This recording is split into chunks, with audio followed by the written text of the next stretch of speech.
Guys, welcome to my YouTube channel जोजस study. तो आज की हमारी एक्सरसाइज होने वाली है 4.1। ये चैप्टर जो है बाकी चैप्टर से थोड़ा अलग है, तो इसको ध्यान से पढ़ना।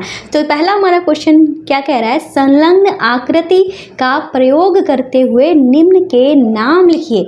ये हमारी एक आकृति दे दी गई है, हमें इसे ही देखकर ये कुछ चीज़ें बतानी है, जैसे बिंदु बताने हैं 5, रेखा 1 बतानी है, किरण 4 बतानी है, 5 रेखाखंड बताने हैं।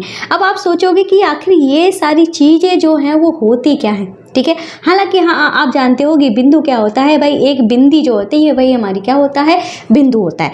पर हम आपको सही भाषा में बताएं, बिंदु क्या होता है।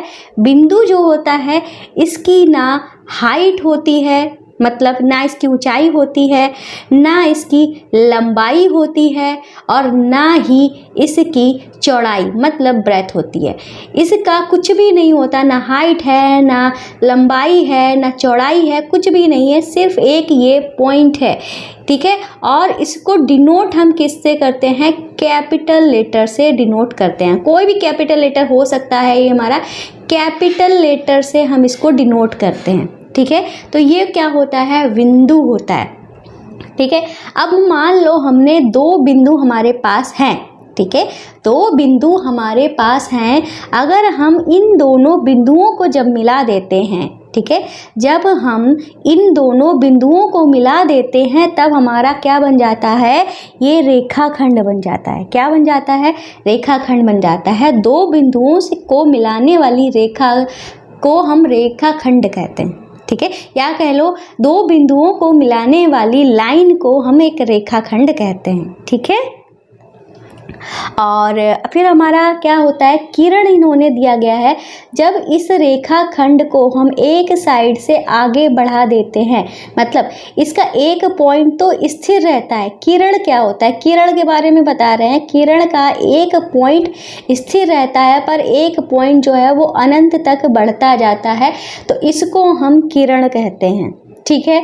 अब क्या है, और हमारा क्या बचा है, रेखा बची है। तो रेखा क्या होता है, रेखा एक ऐसी रेखा होती है जिसमें कोई भी पॉइंट जो होता है स्थिर नहीं होता है। ये इधर से भी बढ़ता है और इधर से भी बढ़ता है, तो इसको क्या कहते हैं, रेखा कहते हैं, ठीक है। बिंदु जहाँ पे होता है उसके ऊपर कुछ भी नहीं लगाते हैं। अच्छा, हम आपको एक क्वेश्चन के साथ ही बता देंगे, ठीक है। ये आपको पता चल गया होगा, बिंदु क्या होता है, रेखाखंड क्या होता है, किरण क्या होती है, रेखा क्या होती है, सब आपको अच्छे से पता चल गया होगा, ठीक है। तो इन्होंने कहा है 5 बिंदु जो हैं वो हमें बताने हैं। तो 5 बिंदु कोई भी बता दो, सारे हमारे 5 ही दिए गए हैं, तो सारे हम लिख देते हैं, ठीक है। तो लिख देते हैं, यहाँ से स्टार्ट, कहीं से भी स्टार्ट कर लो, कोई फ़र्क नहीं पड़ता है। ओ है हमारा, फिर हम ई लिख देंगे, डी लिख देते हैं, और सी है हमारा, फिर हमारा बी है। ये हमारे क्या हो गए, बिंदु हैं। ये सारे बिंदु हमारे दिए गए, ये जो दिए गए हैं हमारे बिंदु हैं, ठीक है। तो बिंदु हमें बताने थे, 5 बिंदु दिए थे, तो 5 बिंदु जो हैं वो हमने लिख दिए, ठीक है। अब हम क्या करेंगे, इन्होंने कहा है एक रेखा बतानी। तो रेखा क्या हमने अब आपको बताई थी, जो दोनों तरफ से बढ़ती है, ठीक है, वो होती है हमारी रेखा, ठीक है। तो एक रेखा बतानी है। तो जैसे कि हम जानते हैं कि डी के इधर साइड से हमारी रेखा बढ़ रही है और बी के इधर साइड से रेखा बढ़ रही है, तो डी बी जो है वो हमारी क्या है, एक रेखा है, ठीक है। डी बी क्या है, एक रेखा है। एक ही बतानी थी तो हम एक रेखा लिख देते हैं, डी बी, ठीक है। रेखा जो है दोनों तरफ से बढ़ती है, तो इसके ऊपर जो सिंबल लगता है, मतलब इसके ऊपर जो लाइन लगती है वो हमारी कुछ इस तरीके की होती है, रेखा के ऊपर जो लाइन लगती है, ठीक है। अब क्या है, इन्होंने कहा है 4 किरण बताओ। तो किरण हमने क्या बताई थी, इसका एक पॉइंट स्थिर होता है, बाकी दूसरी तरफ से बढ़ता रहता है। तो किरण हमारी 4 बतानी है। एक किरण तो हमारा इसका ये पॉइंट स्थिर है, ये इधर से बढ़ रही, इसका ये पॉइंट स्थिर है, ठीक है।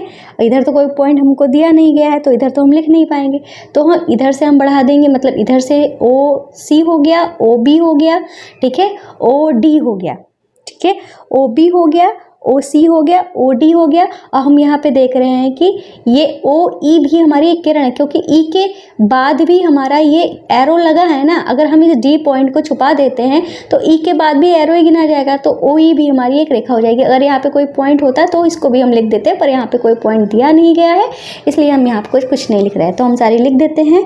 ओ बी, ओ सी, ओ डी और ओ ई, ठीक है, ये हमारी किरण है। तो किरण के ऊपर इस तरीके से हम एरो लगा देते हैं, क्योंकि किरण हमारी ऐसी ही होती है, ठीक है। फिर अब हमको क्या बताने हैं, 5 रेखाखंड बताने हैं। रेखाखंड क्या होता है, हमने आपको बताया था, 2 बिंदुओं को मिलाने वाली रेखा जो होती है हमारी रेखाखंड होती है। तो 2 बिंदु हमारे यहाँ पे मिल रहे हैं, तो इसको लिख लेते हैं डी ई, और 2 बिंदु हमारे यहाँ पे मिल रहे हैं, इनको लिख लेते हैं ई ओ। फिर 2 बिंदु हमारे यहाँ पे मिल रहे हैं, ओ सी। 2 बिंदु हमारे यहाँ पे मिल रहे हैं, ओ बी। कितने हो गए, 4 हो गए। अब हम देख रहे हैं ओ और डी भी तो मिल रहे हैं, ठीक है, या हम कह सकते हैं ओ डी भी मिल रहे हैं। तो आपको 5 ही लिखने हैं, तो आप ओ डी भी लिख सकते हो, ठीक है। तो हम यहाँ पे ओ डी लिखे दे रहे हैं 5, ठीक है, 5 लिखने थे। और ये हमारा रेखाखंड है। रेखाखंड हमारा इस तरीके से होता है, 2 बिंदुओं को मिलाता हुआ, तो इस तरीके से इसके ऊपर हम ये लगा देंगे, ठीक है। तो ये पहला वाला क्वेश्चन जो है वो हमारा कंप्लीट हो गया है। अब करते हैं अपना दूसरा वाला क्वेश्चन। तो ये रहा हमारा क्वेश्चन नंबर 2। ये कह रहा है संलग्न आकृति में दी हुई रेखा के सभी संभव प्रकारों के नाम लिखिए। आप इन 4 बिंदुओं में से किसी भी बिंदु का प्रयोग कर सकते हैं। तो ये हमारा चित्र दे दिया गया है, इसमें एक हमको रेखा दे दी गई है जिसमें 4 बिंदु जो हैं वो दिए गए हैं, ठीक है। हमें क्या बताना है, हमें इसमें बताना है रेखा के संभव प्रकार बताए हैं, ठीक है। तो हमें बताना है इसमें कितनी प्रकार से हम इसमें रेखाखंड जो है वो बता सकते हैं, ठीक है। तो क्या करेंगे हम, यहाँ पे हम चाहे तो ऐसे भी बना के देख सकते हैं। ए से बी तक हमारी एक रेखा हुई, ए से बी तक हमारी एक रेखा हुई, ठीक है। एक रेखा हमारी ए से सी तक हुई, ठीक है। एक रेखा हमारी ए से डी तक हुई, ठीक। 3 रेखाएं हो गई हमारी। तो हम तीनों रेखाओं को लिख लेते हैं, ठीक है। हम लिख लेंगे ए बी और ए सी और ए डी, 3 रेखाएं हो गई। अब हम क्या करेंगे, अब बी से हम देखते हैं। तो भाई एक तो हमारी बी से सी तक हुई, ठीक है, ये हमारा बी है, ये हमारा सी है। एक हमारी बी से डी तक हुई, ठीक है। तो हम यहाँ पे, और एक हमारी बी से ए तक हुई, ठीक है। तो 3 रेखाएं हमारी हो गई। तो हम यहाँ पे लिख लेते हैं बी सी और बी डी और हमारी बी ए, ठीक है। ये हमने बी को लेकर किया था, अब हम सी को लेकर करते हैं। तो एक रेखा हमारी सी से चली डी तक, फिर एक रेखा हमारी सी से चली बी तक, फिर एक रेखा हमारी सी से चली ए तक। 3 रेखाएं हमारी ये हो गई, ठीक है। तो हम तीनों के नाम लिख लेते हैं सी डी, सी बी और सी ए, ठीक है। अब हम डी को लेकर करते हैं, ठीक है। तो डी हमारा इधर है, तो एक रेखा हमारी डी से सी तक चली, फिर हमारी डी से बी तक चली, फिर हमारी डी से ए तक चली। तो तीनों फिर से हम लिख लेते हैं डी सी, डी बी और डी ए, ठीक है। कुल इतने रेखाखंड जो हैं वो हमको मिले हैं, ये हमारे रेखाखंड हैं। तो इनके ऊपर इस तरीके से हम यहाँ पे ये बना देते हैं, ठीक है। तो इन्होंने कहा है कि संभव कितने प्रकार जो हैं वो हमको मिले हैं। तो हमें कुल इतनी संभव प्रकार मिले हैं रेखाओं के, ठीक है। और इन्होंने क्या कहा है, ठीक है, अगर इन्होंने रेखा दिया है तो आप रेखा हमारी ऐसे बनती है ना, तो इस तरीके से आप कर लो, ठीक है। अगर रेखाखंड दिया होता तो खाली आप ये सिंपल सी लाइन बनाते, ठीक है। मुझे लगा था इन्होंने रेखाखंड पूछा है, अगर रेखाखंड पूछते तो भी यही आंसर होते, रेखाएं पूछी हैं तो भी यही आंसर है, क्योंकि क्यों यही आंसर होंगे, क्योंकि दोनों तरफ एरो लगे हुए हैं, ठीक है। इस तरीके से क्वेश्चन नंबर 2 भी कंप्लीट हो गया है। और अगर आपको ये हमारे हैंड रिटन नोट्स चाहिए ना, तो इसके लिए आपको क्या करना पड़ेगा, हमारा चैनल है, ठीक है, उस पर तो आप वीडियो देख ही रहे हो, जोजस स्टडी के नाम से। साथ में इसी चैनल के नाम से हमारा प्ले स्टोर पे ऐप पड़ा हुआ है, ठीक है। ऐप पे जाइएगा, ठीक है, और अपनी क्लास पे जाइएगा। चलिए मैं आपको दिखा ही देती हूँ कैसे जाना है। तो भाई ये रहा हमारा ऐप, कुछ इस तरीके से ओपन होके आ जाएगा, ठीक है। ये हमारी यूपी बोर्ड की क्लासेस हैं, यहाँ पे यूपी बोर्ड की बुक्स मिल जाएगी। इसको जब स्लाइड करोगे तो इस तरीके से यहाँ पे आपको एनसीईआरटी बुक्स एंड वीडियोस का ऑप्शन मिलेगा। इस पे जाएंगे, सारी आपकी क्लास दी गई हैं, जिस भी क्लास में हो उस पे जाइए। आप 6 क्लास में 6 क्लास पे जाइए। हिंदी मीडियम की सारी बुक्स पढ़ी हुई हैं, इंग्लिश मीडियम की सारी बुक्स पढ़ी हुई हैं। जिसको जो पढ़ना है वो पढ़ सकता है। जैसे कि आपको मैथ्स देखना है, ठीक है, मैथ्स पे गए, सारे चैप्टर आपके दिए गए हैं, सारे चैप्टर आपके पढ़े हुए हैं, ठीक है। ये जो हमारे नोट्स तैयार हो रहे हैं, हैंड रिटन नोट्स मैंने डाल के रखा है, ये आपका यहाँ पे पूरा चैप्टर है, ठीक है। ये चैप्टर ओपन होकर आ जाएगा। ये आपके हैंड रिटन नोट्स हैं, जो भी हैंड रिटन नोट्स जो तैयार होते जाते हैं मैं यहाँ पे डालती जाती हूँ। अगर आपको चाहिए तो यहाँ से आप देख सकते हो, पढ़ सकते हो, जूम भी हो जाएगा।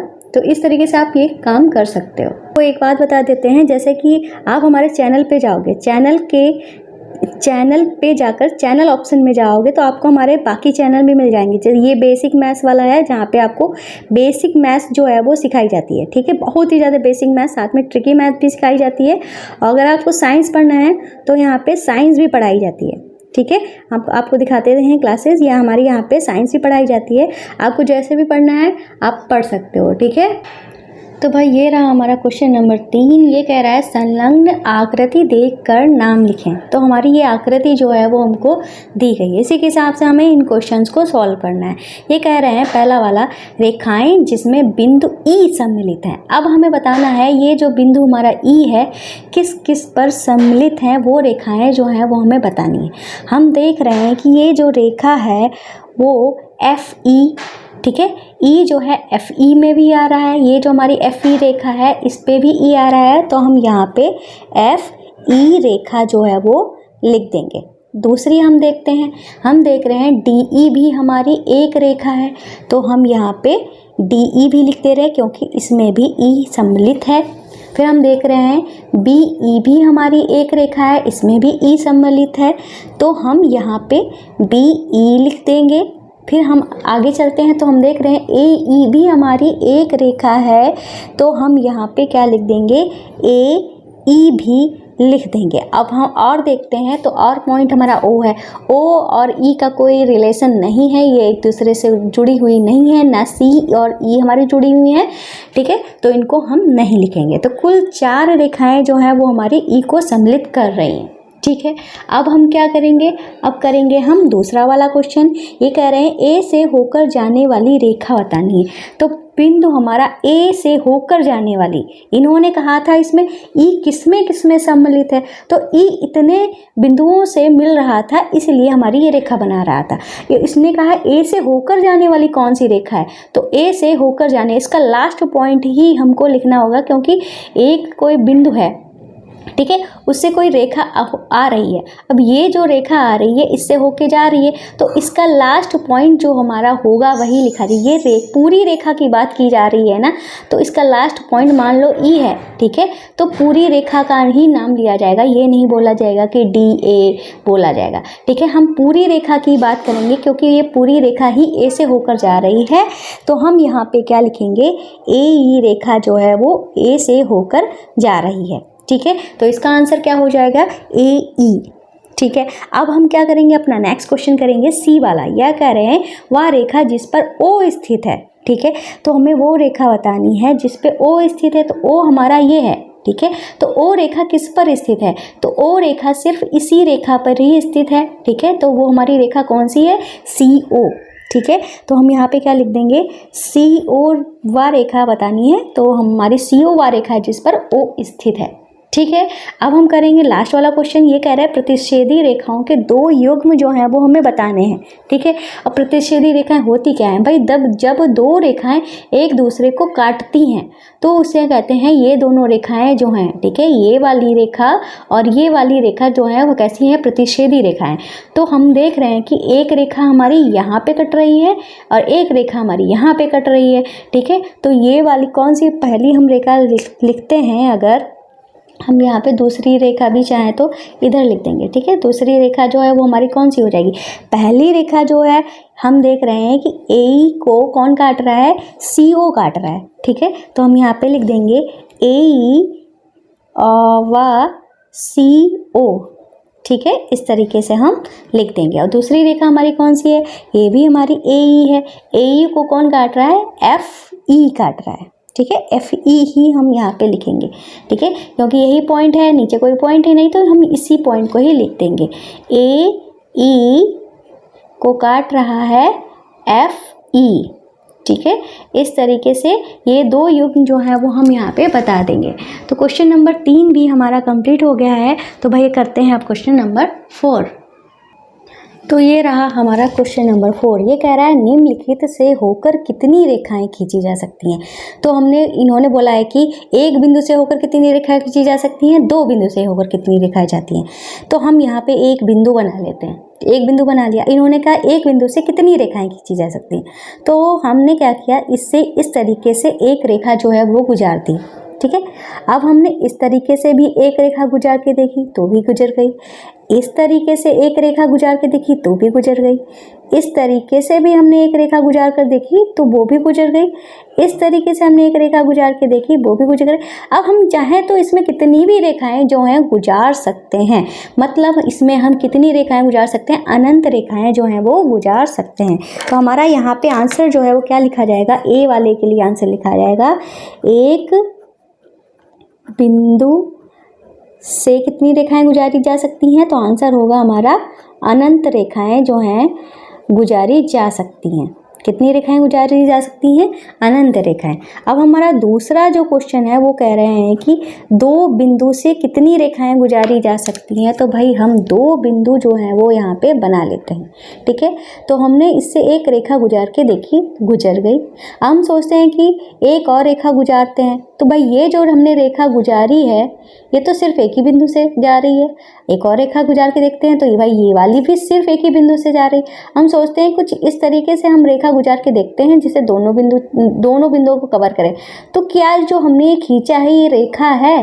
रेखा तो भाई एक सीधी लाइन होती है, पर ये तो हमारा कर्व है। मतलब एक ही सीधी लाइन खींची जा सकती है दो बिंदुओं से।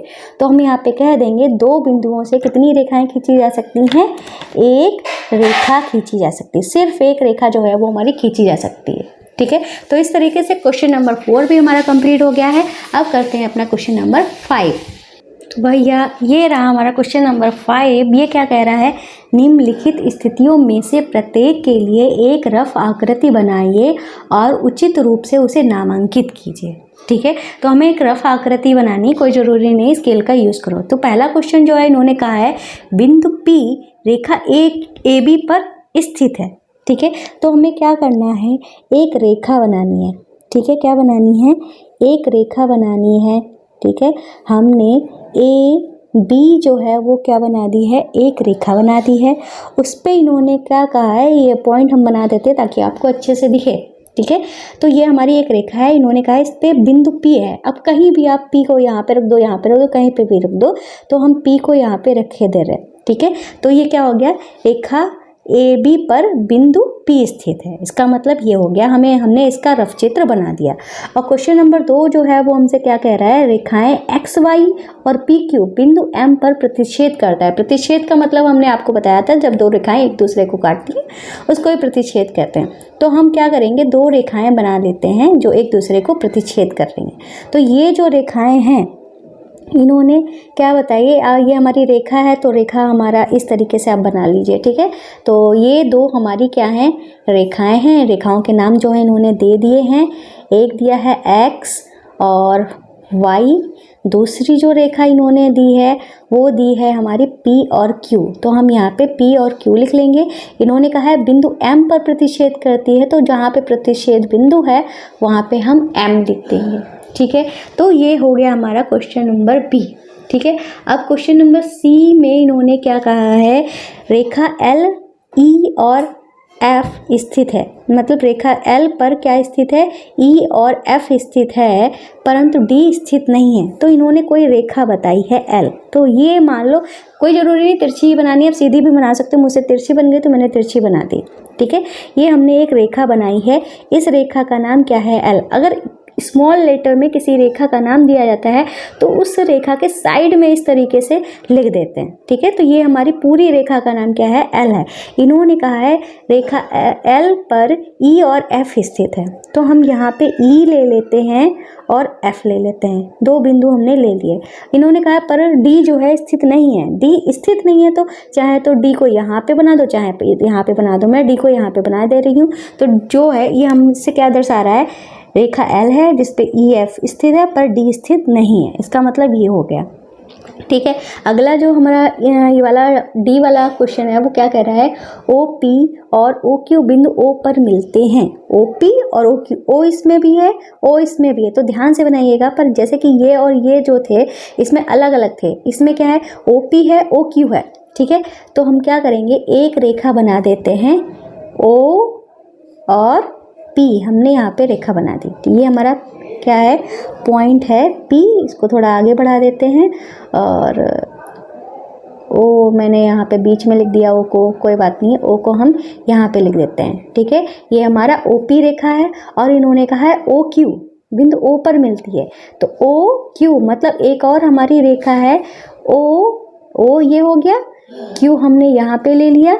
ठीक है, तो ये इन्होंने कहा है बिंदु O पर मिलती है, तो ये हमारे बिंदु O पर भी मिल रहे हैं। ठीक है, इस तरीके से हमारे रफ डायग्राम जो हैं वो बन जाएंगे। तो क्वेश्चन नंबर 5 भी हमारा कंप्लीट हो गया। अब करते हैं क्वेश्चन नंबर 6। तो ये रहा हमारा क्वेश्चन नंबर 6। क्वेश्चन नंबर 6 जो है वो हमसे क्या कह रहा है, रेखाखंड MN की संलग्न आकृति को देखिए, इसे इस आकृति के संदर्भ में बताइए कि निम्नलिखित कथन सत्य है या असत्य है। तो हमें क्या करना है, सत्य और असत्य बताना है। तो आकृति जो है वो हमारी ये दी गई है। ठीक है, जिसमें एक हमारा रेखाखंड रेखा दिया गया है जिसपे QMONP ये कुछ पॉइंट्स जो है वो हमको दिए गए हैं। जैसे कि पहला क्वेश्चन क्या है, इन्होंने कहा है QMON और P रेखा MN पर स्थित बिंदु हैं। ठीक है, तो ये हमारी क्या है, रेखा MN है। ठीक है, MN को हम कितना भी बढ़ा सकते हैं क्योंकि रेखा है ना हमारी, MN रेखा पर ये कह रहे हैं QMONP स्थित है, तो हम देखते हैं QMONP रेखा MN पर स्थित है। तो ये बात जो है बिल्कुल सही है, ये जो है वो हमारे वाकई में स्थित हैं। तो हम यहाँ पे क्या लिख देंगे, सत्य लिख देंगे। क्या लिख देंगे, सत्य लिख देंगे। ठीक है, अब चलते हैं अपने दूसरे क्वेश्चन पे। दूसरा क्वेश्चन जो है वो इन्होंने कहा है MO और N रेखा MN पर स्थित बिंदु हैं। ठीक है, रेखा MN हमारी कहाँ है, ठीक है, ये और ये। ठीक है, ये हमारी एक रेखा है, यहाँ पे हमारा MN लिखा हुआ है। इन्होंने कहा है MON। ठीक है, M और इसके बीच में हम देख रहे हैं O भी है, तो ON रेखा MN पर स्थित है। तो हमने ये O जो है, तीनों ही बिंदु रेखा MN पर स्थित हैं, वाकई में स्थित हैं। ठीक है, तो इसका मतलब ये बात भी हमारी कैसी हो जाएगी, सत्य हो जाएगी। ठीक है, फिर लिखा है M और N रेखा खंड MN के अंत बिंदु हैं। ठीक है, तो इन्होंने कहा है M और N रेखा खंड MN के अंत बिंदु हैं। तो भाई सिर्फ M और N की बात की है, इस पूरी रेखा की बात तो की नहीं है, सिर्फ M और N की बात की है। तो ये MN की बात कर रही है, तो भाई हमारे M और N हमारे अंत बिंदु ही तो हैं। ठीक है, अंत बिंदु हैं, तो इसका मतलब ये हमारा क्या हो जाएगा, सत्य हो जाएगा। क्या हो जाएगा, सत्य हो जाएगा। तीसरा वाला क्वेश्चन भी सत्य हो जाएगा। अब करते हैं चौथा वाला। इन्होंने कहा है O और N रेखाखंड OP के अंत बिंदु हैं। ठीक है, तो इन्होंने कहा है O और N ये हमारा रेखा है। ठीक है, यहाँ हमारा O है, इन्होंने बात किसकी की है, O और N। ठीक है, ये हमारा N है। ठीक है, इन्होंने कहा है रेखाखंड OP के अंत बिंदु है। अब हम देखते हैं P जो है N के बाद में है, ठीक है। पी जो है एन के बाद में है। इन्होंने कहा है रेखाखंड ओ एन जो था, रेखाखंड ओ एन रेखाखंड ओपी के अंत बिंदु हैं। तो भाई ओपी के अंत बिंदु तो नहीं है, पी तो हमारा बाद में है, ठीक है। पी तो हमारे इस रेखा के बाद में दिया है ना, इस रेखा के अंदर आ रहा होता पी तो हम कह सकते कि हाँ ये इसके मतलब इसके अंत बिंदु हैं, ठीक है। पर अंत बिंदु नहीं है, क्यों? अंत बिंदु तो हमारे ओ एन ही है। इसका मतलब ये बात जो है वो हमारी कैसी हो जाएगी, असत्य हो जाएगी। यहाँ तो हम यहाँ पे लिख देंगे असत्य, ठीक है। अब करते हैं अपना क्वेश्चन नंबर 5 का मतलब 5। तो ये हमारा 5वां पार्ट है। इसमें कहा है रेखा एम जो है, एम कहाँ है हमारा, ये रहा एम, रेखाखंड क्यू ओ दोनों के अंत बिंदुओं में से एक है, ठीक है। क्यू ओ के दोनों में से एक है, ठीक है। तो ये बात बोली है, तो इस चीज़ को हम यहाँ पे देख लेते हैं। इन्होंने क्या कहा है, ये एम की बात की है, ठीक है। एम हमारा यहाँ पे, उन्होंने कहा है क्यू और ओ के दोनों अंत बिंदुओं में से एक है। क्यू और ओ की बात करते हैं तो इसके अंत बिंदु, अगर क्यू और ओ की बात की जा रही है तो अंत बिंदु हमारे यही रहेंगे, ठीक है। एम थोड़ी ना हमारा अंत बिंदु हो जाएगा, एम तो हमारे बीच में स्थित है। मतलब ये बात जो है वो हमारी कैसी हो जाएगी, असत्य हो जाएगी। तो हम यहाँ पे असत्य लिख देंगे। फिर है हमारा एम किरण ओपी पर एक बिंदु है, ठीक है। तो इन्होंने क्या कहा है, एम जो है किरण ओपी, हमारी किरण जो है ओपी इस तरीके से जा रही है, ठीक है। ये जो है हमारा यहाँ पे ओ है और यहाँ पे हमारा पी है, ठीक है। ये देख लीजिए यहाँ पे, ये हमारा ओ है, ये हमारा पी है, ये हमारी किरण है, ठीक है। और इन्होंने कहा एम किरण ओपी पर एक स्थित बिंदु है। तो एम की बात करते हैं तो इस ओपी के अंदर तो हमारा एम आ नहीं रहा है। देखो ओपी के अंदर तो हमारा एम आ नहीं रहा, एम तो हमारा यहाँ पे स्थित है, ठीक है। एम हमारा यहाँ पे स्थित है, तो मतलब ये बात जो है वो हमारी असत्य हो जाएगी। असत्य हो जाएगी, क्यों असत्य हो जाएगी, क्योंकि एम जो है ओ से इधर साइड में है, इस रेखा इस किरण पे तो नहीं जा रही है ना, एम हमारा इस किरण पे नहीं है ना, इधर साइड में स्थित है, इसलिए। फिर इन्होंने कहा है किरण यहाँ पे हमारा क्यूपी होगा, ठीक है। यहाँ पे हमारा क्या होगा, किरण ओपी क्यूपी से भिन्न है। यहाँ पे मैं क्यू लिखना भूल गई, ठीक है। तो इन्होंने कहा है किरण ओपी, ओपी हमारा कहाँ है, ओपी, किरण ओपी हमारी इधर है, तो हम यहाँ पे बना लेते हैं ये हमारी किरण है। तो ये हमारा क्या हो गया, ओपी, ठीक है। ओपी हमारा ये हो गया। फिर ये कह रहे हैं किरण क्यूपी से भिन्न है, तो क्यूपी हमारा कहाँ है, क्यू हमारा इधर है और पी हमारा इधर है, ठीक है। तो हम देख रहे हैं क्यू हमारा कहाँ पे है, इधर साइड में। ये ओपी हमारी इतनी है भाई, ये हमारी छोटी रेखा है और ये हमारी बड़ी रेखा है, तो भिन्न तो होगी। तो इसका मतलब जी वाला भी हमारा क्या हो जाएगा, सत्य हो जाएगा। ये कह रहे कि भिन्न है, तो भाई हाँ भिन्न है, तो इसलिए ये हमारा क्या हो जाएगा, सत्य हो जाएगा। फिर इन्होंने कहा है किरण ओपी वही है जो किरण ओएम है, ठीक है। किरण ओपी वही है जो किरण ओएम है, तो यहाँ पे भी देख लेते हैं।